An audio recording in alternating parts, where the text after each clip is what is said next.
প্রচারে বেরিয়ে জনসাধারণের সামনে ক্ষোভের মুখে পড়লেন মুর্শিদাবাদের জঙ্গিপুর লোকসভা কেন্দ্রের তৃণমূল প্রার্থী খলিলুর রহমান। বুধবার দুপুরে নিজের লোকসভা কেন্দ্রের কাবিলপুরে নির্বাচনী প্রচারে যান প্রার্থী খলিলুর রহমান। তাকে সামনে পেয়ে ক্ষোভে ফেটে পড়েন ওই এলাকার বাসিন্দারা। তাদের অভিযোগ, রাজনীতির মধ্যে অনেক কি হয়েছে, সামনে গত সামনে পঞ্চায়েত মোটামুটি 5 মাস 6 মাস পঞ্চায়েতে লিফটে কাজ হয়েছে, প্রত্যেকটা ইটে রাস্তার মধ্যে ইট ফালানো হয়েছিল। 3,80,000 টাকা কাজ হয়েছে, এখন অবধি কোনো প্রধান সাহেব কোনো হিসাব নাই। এই রাস্তার মধ্যে এক দুর্নীতিমূলক কাজ, ঠিক আছে। এই রাস্তার মধ্যে সব থেকে রাজনীতি করে সিপিএম বেশি, এই জন্য বেশি রাস্তাটা আমরা কাবিলপুর মানুষ পিছিয়ে। সিপিএম আপনার 34 বছর যেভাবে বামফ্রন্ট উন্নয়ন করতে দেখেনি, প্রায় দেখতে পারবেন এখন প্রত্যেকটা যতটা ভাষা দিল সব সিপিএমের চান্টা পান্টা। অবশেষে আসন্ন লোকসভা নির্বাচনের প্রাক্কালে নির্বাচনী প্রচারে বেরিয়ে ওই এলাকায় প্রবেশ করতেই প্রার্থী খলিলুর রহমানকে ঘিরে ধরে বিক্ষোভ দেখান এবং রাস্তা মেরামতির দাবি জানান স্থানীয় মানুষজন।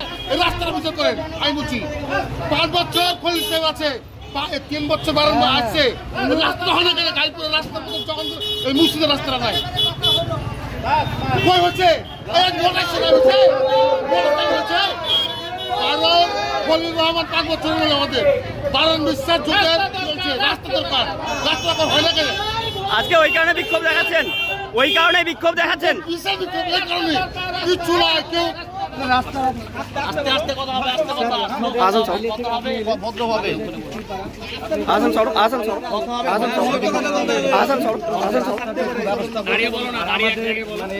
মেন কথা হলো ঘাট, এই আপনার কাবিলপুর ঘাট, বালিয়াঘাট বলেন, অতিরিক্ত ভাড়া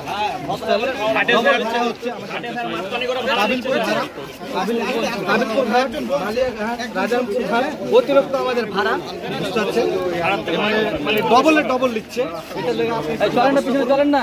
আমাদের আরো মানে রাস্তাটা হলো আমাদের মেন রাস্তা থেকে আপনার বৃষ্টি হলে আপনার তুমি নিজের জন্য বলছো না, সবার জন্য, ভোট আপনার আছে 7 মে, তুমি 9 মে 2-4 জনকে সঙ্গে নিয়ে আমার কাছে, আপনার কাছে জঙ্গিপুর আমার বাড়ি যেতে হবে ব্রিজের কাছে। স্যার ঘাটের ব্যাপারটা যদি আজকে দেখেন, আজকে সমাধান হয়ে যাবে। ঘাটের স্যার খারাপ থেকে অতিরিক্ত